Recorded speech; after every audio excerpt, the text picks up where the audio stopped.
Hola, ¿qué tal? Bienvenidas, bienvenidos. Este es el podcast de Psicología Criminal y Forense. Mi nombre es Aurelio Coronado. En este espacio discutimos sobre psicología, derechos humanos, estudios sobre la víctima y transformación social. El día de hoy es nuestro primer capítulo. Hoy estamos a 6 de agosto del año 2019. Este es un nuevo espacio que estamos inaugurando en nuestra plataforma de psicología criminal y forense, una red que reúne a expertas y expertos en diferentes áreas del conocimiento, entendiéndose psicología criminal, psicología forense, perfilación, investigación criminal, ciencias forenses, prevención social de la violencia, cultura de la paz, y ya estaremos invitando a diferentes personas relacionadas con estas áreas. Vamos a tener un espacio donde yo voy a platicarles sobre un tema en particular, como será el día de hoy, y más adelante estaremos en otro de entrevista, de diálogo y de debate. Hoy vamos a hablar sobre los mitos de los tiroteos masivos. Como ustedes saben, recientemente han sucedido una serie de eventos relacionados con violencia racista, con estos mass shootings que les llaman los norteamericanos, y el problema pues ya a niveles de epidemia que existen relacionados con el control de armas. Vamos a estar hablando acerca de por ejemplo, hay una relación entre los videojuegos y la violencia. Vamos a estar hablando también sobre psicopatología y violencia. Vamos a estar hablando sobre antropología social y este tipo de tiroteos. Vamos a hablar sobre algunos mitos, pero primero, de manera general, pues quisiera hablarles del trabajo del doctor Layton. Él es un profesor emérito de antropología forense. Esta antropología forense, entendámosla no como la antropología física, la que tiene que ver pues con la exhumación, o que tiene que ver con la revisión de osamentas humanas para el reconocimiento y para otro tipo de cuestiones, sino la antropología forense social, que esta de hecho pues es un área que en Latinoamérica se está volviendo cada vez más importante en ciertos tipos de crímenes, ¿no? Especialmente feminicidios, hablando también por ejemplo de crímenes de Estado, por ejemplo en disputas asociadas a comunidades y pueblos indígenas, por ejemplo, estos peritajes antropológicos. El doctor Layton se adelantó muchísimo a su época. Su trabajo todavía se utiliza. Él ya está un poco, como digamos, semi-retirado. Él es un antropólogo canadiense. Él está en la Memorial University en Canadá, y nos habla precisamente en su texto The Rise of the Modern Multiple Murderer, publicado a mediados de los años 80, donde hace una revisión exhaustiva sobre el tema de los asesinos múltiples, ¿no? Asesinos consecutivos. Sobre todo habla de los tiroteos. Él nos habla precisamente de algunos de los mitos que existen con respecto a esto, y en particular como lo repentino, cuando suceden este tipo de hechos violentos, pues llama muchísimo evidentemente la atención mediática, y se empiezan a hablar de los clichés de toda la vida, ¿no? ¿Qué clichés me estoy refiriendo? Bueno, pues a la de que hay una cuestión de enfermedad mental, ¿no? Se ha hablado, por ejemplo, de cómo estas interpretaciones están mediadas por el racismo. Cuando estamos viendo hombres blancos heterosexuales, pues de inmediato se empieza a hablar de que aquí algo malo pasó, que la salud mental, y empieza la discusión, y esta es la dicotomía que quiero que empecemos a desgranar, que dejemos de utilizar. O es terrorista o es un enfermo mental. Bueno, les propongo algo de entrada, y ya después de que les muestre este tipo de argumentos o razonamientos o datos, creo que nos va a quedar más claro. No es excluyente. Es decir, la enfermedad mental y el terrorismo no necesariamente son excluyentes. Si te fijas, estamos viendo estos actos de violencia extrema como actos de una mente en locura, ¿no? Y como si el terrorismo tuviera simplemente un componente racional, ¿no? Y como si no hubiera otros elementos como el poder, la ideología, la economía, etcétera, etcétera, ¿no? Pero vamos hablándolos parte por parte. Quisiera, por ejemplo, hablar sobre todo el famoso se le botó, ¿no? Como dirían los gringos, algo se le snapeó en la cabeza y empezó a matar. De hecho, esto es incorrecto. La mayoría de este tipo de violencia que estamos viendo llevan un proceso de planeación. En el caso que estamos viendo del Paso y cualquiera de los casos, vemos cómo se fue cocinando con días. Estamos hablando de procesos de fantasía, estamos hablando de procesos de manejo de las frustraciones. Por ejemplo, el caso de Las Vegas, el tiroteo que recientemente hubo de un hotel hacia personas que acudían a un concierto, pues todavía estamos viendo que no se han liberado la información suficiente como para ver cuáles fueron los errores que hubo a la hora de la seguridad en ese hotel por dejar que un individuo subiera esa cantidad de municiones y armas a su cuarto sin que nadie se preguntara, sin que nadie fuera a decir, bueno, pues qué está pasando, porque precisamente estamos hablando otra vez de un hombre blanco, pues heterosexual, con dinero en un hotel en Las Vegas, ¿no? Y esta fantasía de que pues se puede detectar, se puede prevenir. Ya veremos que no es tan sencillo como se suele pensar. Otro de los elementos importantes, pues, en esta dicotomía de salud mental o de enfermedad mental y de terrorismo, pues tiene que ver con lo impersonal del acto violento, ¿no? Esto es random, esto sucedió totalmente azarosamente, le dispara a cualquiera. Si revisamos los casos, por ejemplo, un caso muy famoso sucedió en Washington, el francotirador de Washington, en realidad hay muchas de las ocasiones víctimas a las cuales se quiere asesinar, por ejemplo, está asociado con el suicidio mismo y con el asesinato de personas dentro de su círculo íntimo, sobre todo mujeres, esposas, exesposas, personas que, por ejemplo, en algunos casos de tiroteo escolar, que las han rechazado a estos criminales, y entonces el tiroteo empieza por esas personas y luego ya se expande, digamos, fuera de estos targets principales. No es azaroso en su mayoría, podríamos decir que muy pocas veces sucede así, y cuando no es de personas íntimas, pues hay más bien un constructo el que se quiere acabar. Instituciones, como por ejemplo ha habido casos en donde se hizo un tiroteo, uno de estos agresores, porque sentía que las mujeres se les estaban dando demasiadas facilidades, esto fue en una universidad en Canadá, se les estaban dando demasiadas facilidades por ser mujer, como se suele decir, y entonces a mí no me dejaron entrar a la universidad, entonces fui a atacar mujeres relacionadas con esa universidad.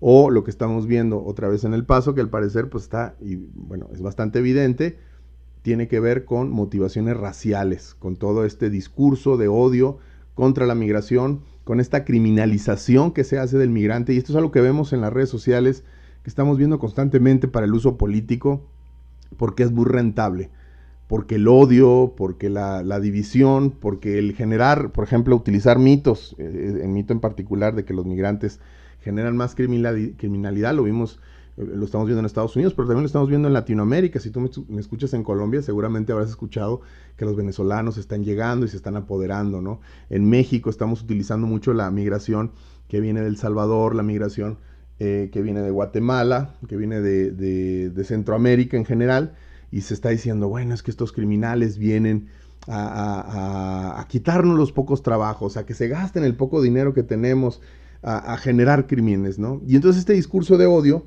pues entonces no es que sea, digamos, íntimo en el sentido de las que se está asesinando, pero sí hay un target muy específico, y este elemento ideológico y este elemento político que tiene este tipo de violencia, pues evidentemente ya en términos de investigación, pues estaría dentro de la categoría de terrorismo.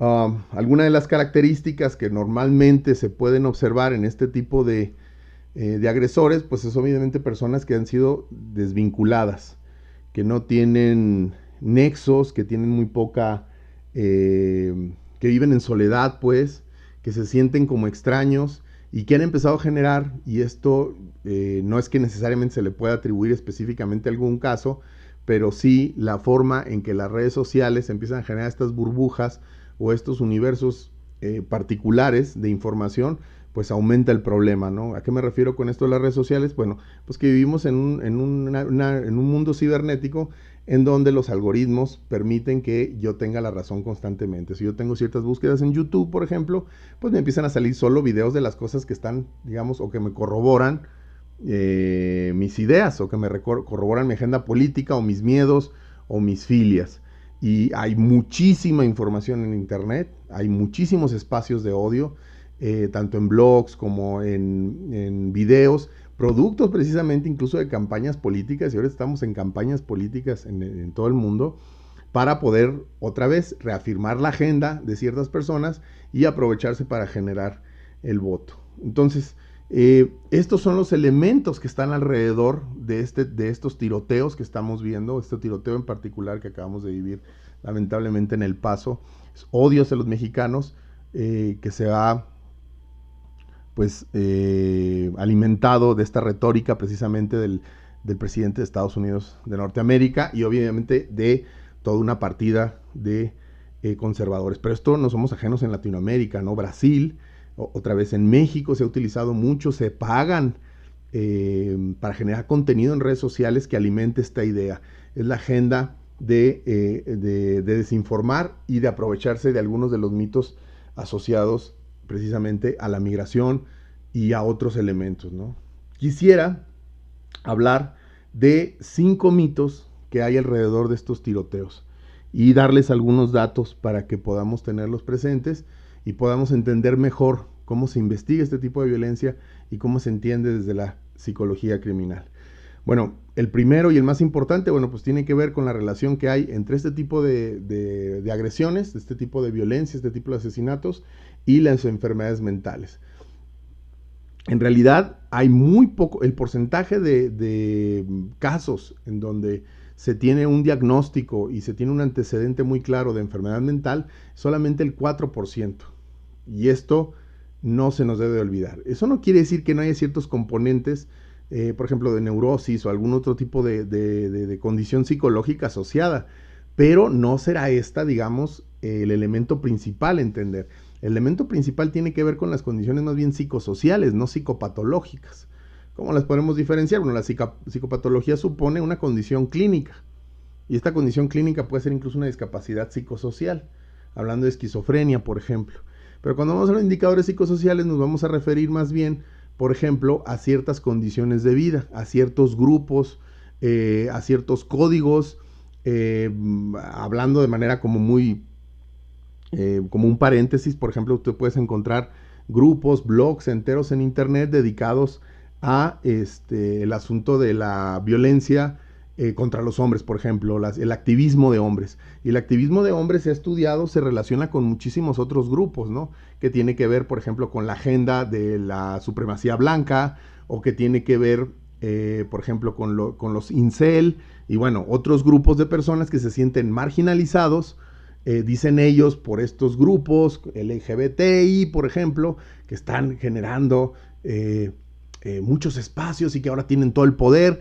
Y bueno, evidentemente cualquier lectura de la realidad o cualquier diálogo con personas expertas en el tema, pues quitaría este tipo de ideas. Pero recuerden que vivimos en un mundo en donde hay personas que se reúnen para tratar de confirmar su teoría de que el mundo es plano. En este mundo con tanta información, con tanto acceso a datos, uno esperaría, bueno, pues que la gente esté mejor informada, pero en realidad vivimos en una época en donde estamos cada vez menos informados, porque el acceso a la información se ha individualizado, ¿no? Y entonces ahora las personas tienen acceso precisamente a contenidos que les confirman su agenda, que les confirman su idea. Entonces no se nos debe olvidar, realmente la mayoría de este tipo de violencia no tiene que ver con enfermedad mental, más bien se utiliza la enfermedad mental como una forma precisamente de no abordar el problema del control de armas, que ese es otro tema. Pero el asunto no es las armas, sino es que hay gente loca que accede a las armas y es lo que hace que maten a personas. Ya veremos cuál es el papel que juega el control de armas, pero de manera general hay que decirlo, existen antecedentes de enfermedades mentales en algunos de estos agresores, pero no es la constante, no es la variable que mejor explique este tipo de violencia. La otra es que se les bota, que de la noche a la mañana de pronto alguien o pierden totalmente el control y que es un acto de, pues de muchísima furia y que no se pudo, o sea, es decir, que no hay como muchísimos antecedentes. La verdad es que siempre va a ser muy fácil encontrar planes, esto puede durar días, puede durar meses, incluso años, en que se está alimentando esta fantasía de cómo lo van a hacer, de cómo van a conseguir las armas, cuáles van a ser sus statements políticos, porque este es un elemento que no se nos debe de pasar desapercibido. Muchos de estos agresores lo que buscan precisamente es notoriedad, que se les escuche, bueno, pues que la gente se asome a verlos, ¿no? Porque recordemos que se encuentran desvinculados. Un tercer mito también bastante común precisamente es que es al azar, ¿no? Que se le dispara al azar, y ya lo habíamos hablado, no es al azar.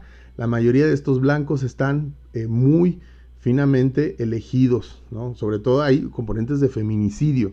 Por eso es muy importante que se entienda y que se investigue de manera profunda cada uno de estos actos, porque si se hace una revisión de la victimología forense de todas las víctimas, pues nos puede dar información de los vínculos que pudiera haber entre el agresor y sus víctimas. Si partimos de la idea es que no están vinculadas, pues no vamos a investigar de manera profunda cada una de las víctimas, que sería victimología forense, y de pronto podemos encontrar vínculos que nos permitan explicar la naturaleza de los targets originales, como podría ser el caso de los del francotirador de Washington. Perdón. La otra, el cuarto mito es que está relacionado con drogas y alcohol. Aunque se han encontrado, digamos, rastros de droga y alcohol, por ejemplo, se han encontrado benzodiazepinas, por ejemplo, en algunos de los casos. Estos más bien, de hecho, tienen que ver con unas drogas para el performance. ¿A qué me refiero? Bueno, pues para bajar la ansiedad, para sentirse más tranquilo y poder ser, según ellos, más efectivos a la hora de asesinar. Pero no realmente está asociado como, otra vez, no es una locura espontánea, no es una locura en un éxtasis digamos, de haber consumido algún tipo de estupefaciente que les hace perder la razón y entonces acaban haciendo esto. Es mucho más profundo y es individual. Entonces el alcohol y las drogas, como la relación entre alcohol y drogas y crímenes, aunque sí hay una correlación, es más compleja de lo que se suele ver. No es que las drogas provoquen que las personas cometan crímenes, sino que muchas veces las drogas se utilizan como parte de otras conductas antisociales y están, digamos, es una relación que no necesariamente es causal, o en la cultura en la que se vive se entiende que el consumo de drogas puede ayudar a desinhibir, entre comillas, ciertas conductas que el individuo busca desinhibir. Finalmente, y esto tal vez es lo más triste de todo esto, uno de los mitos más importantes es que esto se puede prevenir, se puede predecir. Es muy difícil predecir.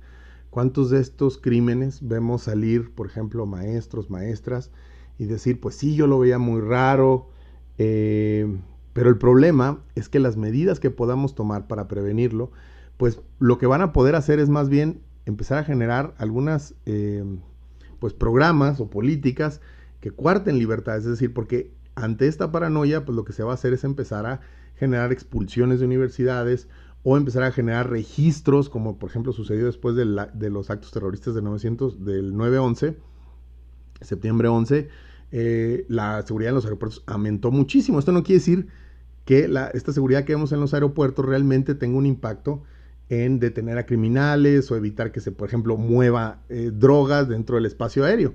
Pero sí resulta muy teatral y es una forma en la que todos podemos ver que las instituciones están respondiendo ante esta violencia, pero sin atacar el problema de fondo. Entonces, en concreto, la idea de que se pueda predecir a partir de mejores controles para el uso de armas es si hay una relación entre el poco control de armas y que se den más de este tipo de episodio de violencia. Pero aún así no puede ser ninguna de las medidas la única, porque el elemento principal, y este es, digamos, el gran aporte del doctor Layton, es cultural. Necesitamos cambiar la cultura. Las diferencias, por ejemplo, de la cantidad de homicidios entre Estados Unidos e Inglaterra, solamente puede explicar así. Si nosotros habláramos, por ejemplo, otro mito muy común es el uso de videojuegos, ¿no? Los videojuegos están generando un ambiente de insensibilización por parte de quienes lo juegan y una cultura de la violencia. Sí, evidentemente no se podría culpar de ningún homicidio en particular por el uso de videojuegos, o sea, pero sí podríamos decir que cierto tipo de videojuegos, cierto tipo de contenido, pues no ayuda a generar un ambiente en donde se aprecie la vida, ¿no? Pero no es una relación tan directa. Hay otros problemas como mucho más evidentes que tienen que ver precisamente con pues la marginación, con la educación emocional, pero sobre todo con políticas públicas y con discursos desde las esferas del poder de mayor tolerancia. No se puede predecir, pero sí se pueden hacer muchas cosas como control de armas, se puede investigar mejor cada crimen para poder entender la naturaleza y otros implicados. A veces hay otros implicados que no son detectados.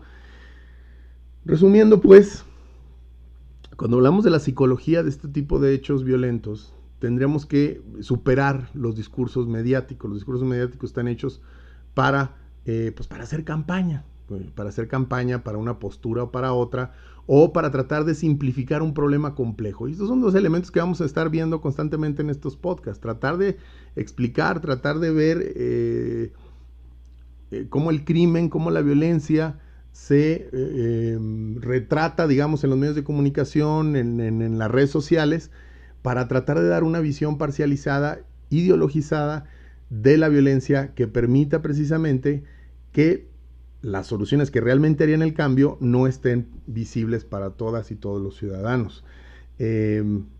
Estos discursos de que los videojuegos, estos discursos de que la enfermedad mental, estos discursos de que no tiene que ver con el control de armas, lo que hacen es hacernos que volteemos hacia el lado equivocado cuando estamos viendo este tipo de violencia. Es decir, el odio hacia los migrantes, el odio hacia los mexicanos, nosotros mismos en nuestros países latinoamericanos lo hemos ido alimentando precisamente porque estamos viviendo en entornos en donde este tipo de odio se utiliza para empujar ciertas agendas. Nosotros como psicólogos, como psicólogas que trabajamos en nuestra área, pues tenemos la responsabilidad de documentarnos de manera más profunda y de ver cómo se relaciona esto con lo que vivimos en nuestros entornos, ¿no? O sea, se puede decir, bueno, pues esto es un fenómeno de Estados Unidos. Bueno, sí, pero en Europa también se da. Lo que pasa es que los medios de comunicación lo manejan diferente. En México existe evidentemente muchos tipos de violencia. Los dejo con una cita que según la recuerdo el doctor Layton, que decía que ningún hombre que haya matado a su mujer a golpes se ha hecho famoso. Dice, o sea, es una violencia que sucede todos los días y que la hemos naturalizado y que la hemos normalizado y que ya no se ve. A lo mejor mucho de la motivación que estamos viendo entre estos agresores es precisamente eso, ser vistos, ser famosos. Y mucho de lo que tendríamos que hacer, pues es de cuidar que precisamente esto no suceda. Dar mejor información al público y discutirlo entre nosotros de una manera distinta, con datos e información. Mi nombre es Aurelio Coronado, este fue nuestro primer podcast, cada semana estaremos reuniéndonos. Dinos qué piensas, por favor sigue nuestras redes sociales, la página de Facebook Psicología Criminal y Forense, la página del Consejo Certificador en Psicología Forense, nuestra página en YouTube también, Psicología Criminal y Forense. Y bueno, esperamos tu participación, ayúdanos a compartir. Por favor, si estás viéndolo en YouTube esto, dale seguir a nuestra página, pícale a la campanita y nos estamos viendo. I couldn't work it out. I swear she could read your mind, your life, the depths of your soul at one glance. Maybe she was stripping herself